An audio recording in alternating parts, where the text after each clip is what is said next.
2 heures de travail. Une coupure de courant. Tout a disparu.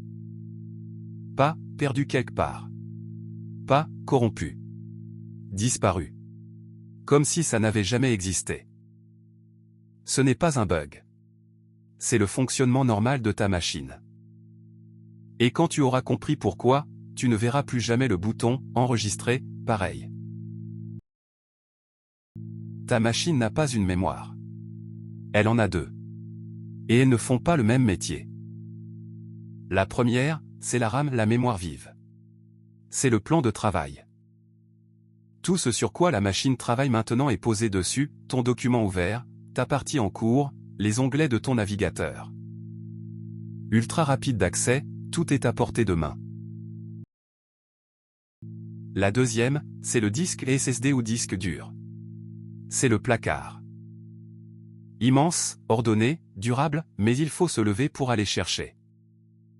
Énormément plus lent que le plan de travail, plusieurs ordres de grandeur, selon le matériel. Pourquoi 2 mémoires? Parce qu'on ne sait pas fabriquer une mémoire qui soit à la fois immense, rapide et permanente, à un prix raisonnable. Alors on combine, une petite mémoire très rapide pour le travail en cours, une grande mémoire durable pour le stockage. Toute l'informatique est bâtie sur ce compromis. Maintenant, la vraie question, pourquoi la RAM perd tout son courant? La RAM stocke chaque bit, chaque 0 ou 1 dans des cellules microscopiques. Des milliards de cellules. Chaque cellule représente un 0 ou un 1 grâce à une minuscule charge électrique. La machine traite tout en binaire, et la RAM, c'est du binaire sous tension. Le détail qui change tout, c'est charge fuit. En permanence. La RAM doit rafraîchir ses cellules des milliers de fois par seconde, juste pour ne pas oublier. C'est une mémoire qui lutte contre l'amnésie à chaque instant tant qu'il y a du courant. Coupe le courant, plus de rafraîchissement, les charges s'évaporent. En un instant, des milliards de 0 et de 1 redeviennent rien. On dit que la RAM est volatile. Ce n'est pas un défaut de fabrication, c'est le prix de sa vitesse.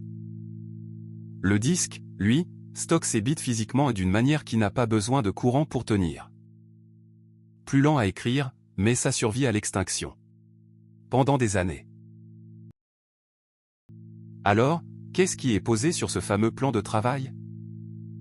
D'abord, les programmes eux-mêmes. Quand tu ouvres une application, la machine copie son code du disque vers la RAM. C'est ça, le lancement. C'est pour ça qu'ouvrir une grosse appli prend du temps, on transporte du placard vers le plan de travail. Ensuite, toutes les données en cours, et là, si tu as vu ma vidéo sur les variables, tout se connecte. Les variables, ces boîtes étiquetées où un programme range ce qu'il retient, elles vivent ici. Dans la RAM. Ton score, ton panier, le texte que tu tapes, des variables, dans des cellules de RAM, maintenues sous tension. Ton document ouvert n'est donc pas dans le fichier. Il est dans la RAM.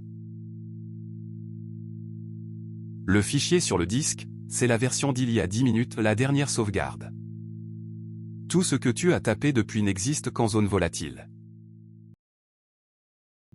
Et voilà ce que fait réellement le bouton « Enregistrer », il copie l'état actuel, du plan de travail vers le placard. De la RAM vers le disque. C'est tout. Pas de magie, une copie. CTRL-S, c'est littéralement « Recopie mes boîtes volatiles en lieu sûr ». Le fichier sur le disque n'est pas modifié en permanence pendant que tu travailles. Il est remplacé uniquement quand tu enregistres. Donc si tu débranches ton ordinateur pendant que tu écris, ce n'est pas le fichier que tu perds. C'est uniquement ce qui n'avait pas encore été copié dedans.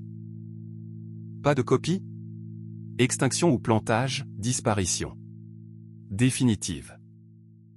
Pas parce que la machine est méchante, parce que physiquement, l'information n'existait que sous forme de charges électriques qui viennent de s'évaporer.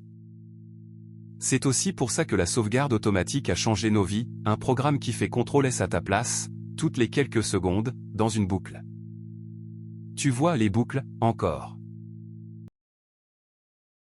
Dernière pièce du puzzle, pourquoi ajouter de la RAM accélère une machine?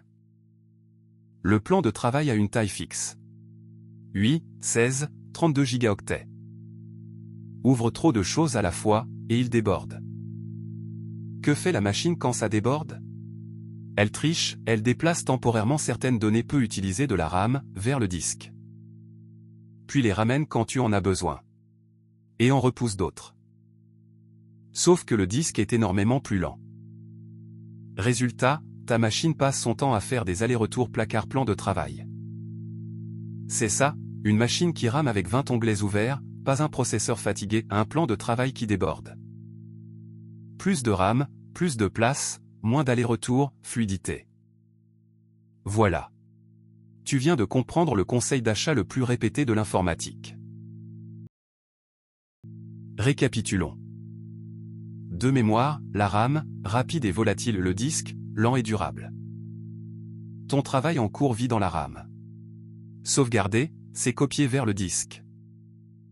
Et une machine qui rame, c'est souvent juste un plan de travail saturé.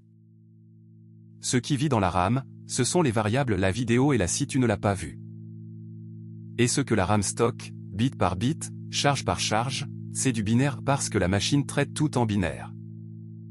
Pour reprendre tout ça à ton rythme, le binaire facile, en description. À la prochaine.